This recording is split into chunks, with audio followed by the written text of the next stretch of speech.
دوسرا پارہ سورۃ البقرہ کی آیت نمبر 201 سے 209۔ اعوذ باللہ من الشیطان الرجیم، بسم اللہ الرحمن الرحیم۔ وَمِنْهُمْ مَنْ يَقُولُ رَبَّنَا آتِنَا فِي الدُّنْيَا حَسَنَةً وَفِي الْآخِرَةِ حَسَنَةً وَقِنَا عَذَابَ النَّارِ أُولَئِكَ لَهُمْ نَصِيبٌ مِّمَّا كَسَبُوا وَاللَّهُ سَرِيعُ الْحِسَابِ۔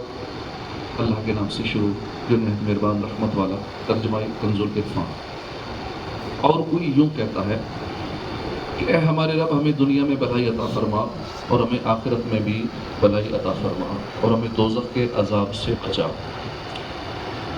ان لوگوں کے لیے ان کے کمائے ہوئے اعمال سے حصہ ہے اور اللہ جلد حساب کرنے والا ہے۔ وَمِنْهُمْ مَن يَقُولُ، اور کوئی یوں کہتا ہے۔ اس آیت میں مذکور مسلمان کی دعا بہت جامع دعا ہے، تھوڑے الفاظ میں دین و دنیا کی تمام بھلائیاں اس میں مانگی گئی ہیں۔ حضرت انس بن مالک رضی اللہ عنہ سے روایت ہے، نبی کریم صلی اللہ علیہ وسلم اکثر یہ دعا مانگا کرتے تھے، اللہم ربنا آتنا فی الدنیا حسنۃ وفی الآخرۃ حسنۃ وقنا عذاب النار۔ دنیا کی بھلائی میں ہر اچھی اور مفید شے داخل ہے، خواہ وہ کفایت کرنے والا رزق ہو یا اچھا گھر ہو یا اچھی بیوی ہو یا اچھی سواری ہو یا اچھا پڑوس، یہ سارے اس میں داخل ہے۔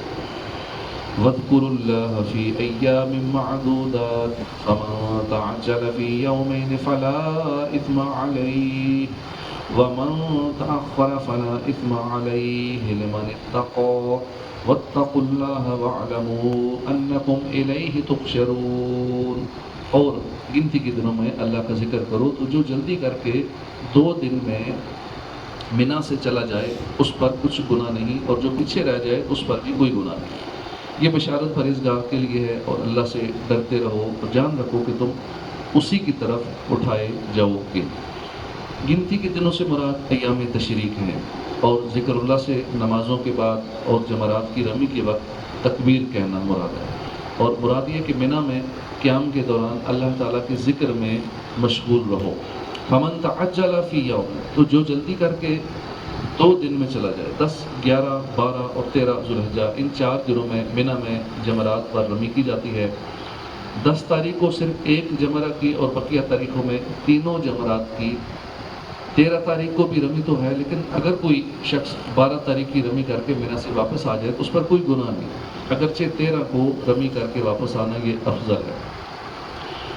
یہاں 2 دنوں میں رمی کر کے چلے جانے سے مراد 10 ذوالحجہ کے بعد 2 دن ہے۔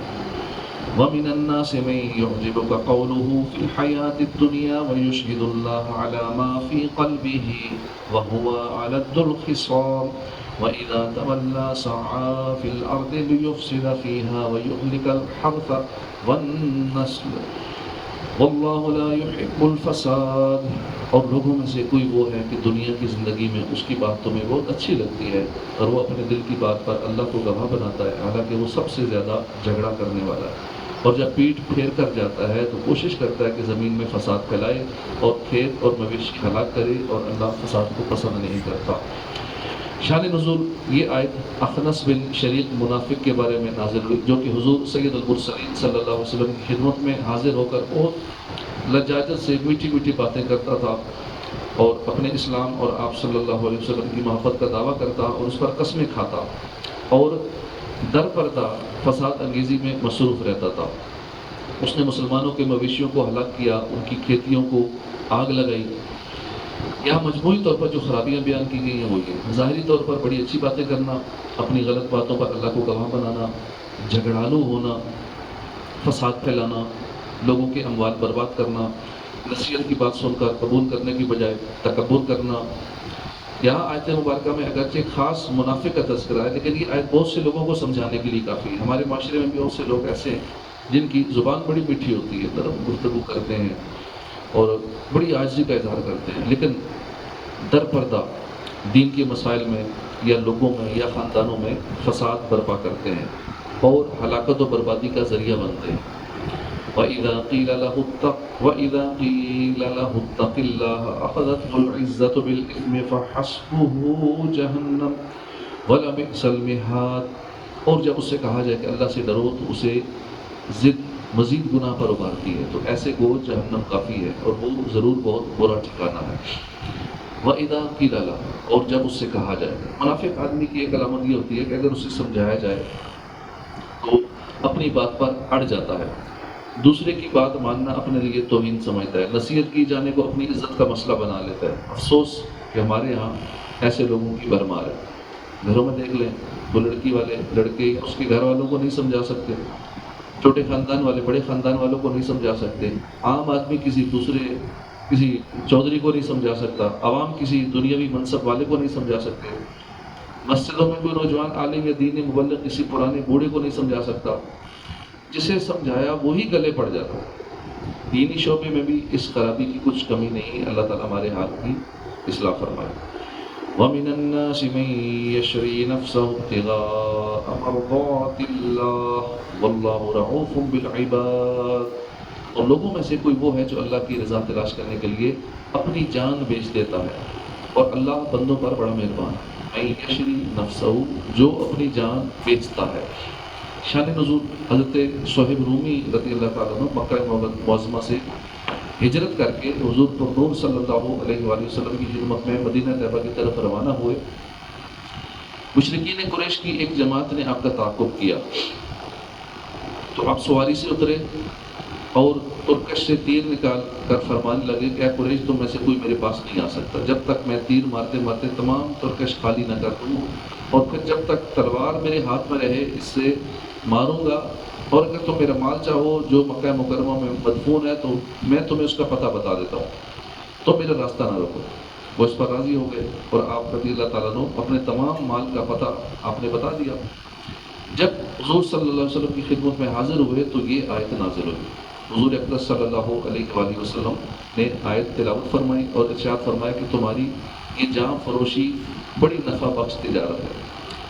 یا ایھا الذین آمنوا ادخلوا فی السلم کافہ ولا تتبعوا خطوات الشیطان انہ لکم عدو مبین۔ اے ایمان والو، اسلام میں پورے داخل ہو جاؤ اور شیطان کے قدموں پر نہ چلو، بے شک وہ تمہارا کھلا دشمن ہے۔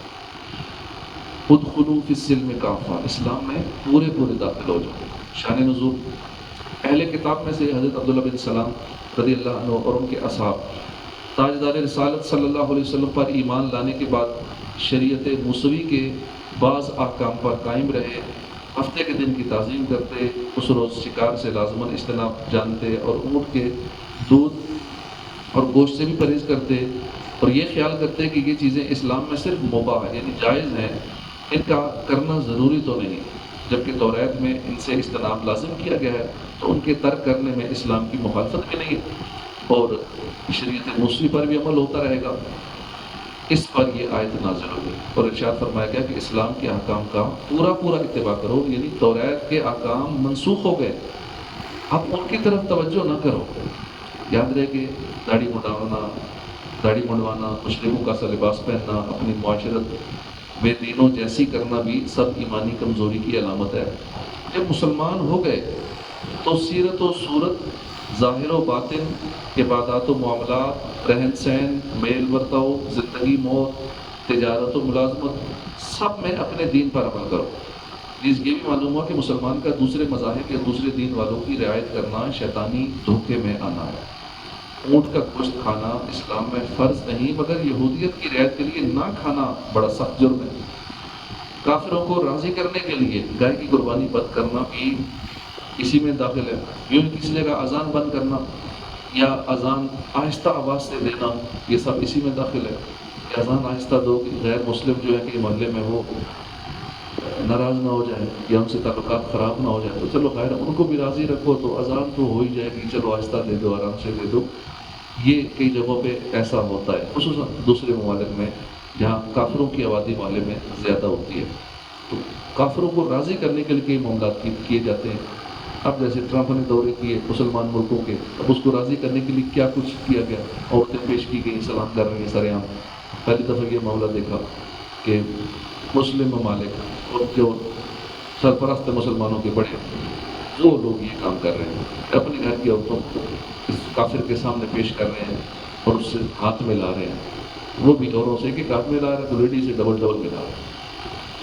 فَإِن زَلَلْتُم مِّن بَعْدِ مَا جَاءَتْكُمُ الْبَيِّنَاتُ فَاعْلَمُوا أَنَّ اللَّهَ عَزِيزٌ حَكِيمٌ، اور اگر تم اپنے پاس روشن دلائل آ جانے کے بعد بھی لغزش کھو تو جان لو کہ اللہ زبردست حکمت والا ہے۔ فَإِن زَلَلْتُم، پھر اگر تم پھسلو، اس سے مراد یہ کہ واضح دلیلوں کے باوجود اسلام میں پورے داخل ہونے سے دور رہو اور اسلام کی راہ کے خلاف روش اختیار کرو تو یہ تمہارا سخت جرم ہے، علم کے باوجود بے عملی جہالت ہے۔ صدق اللہ العظیم۔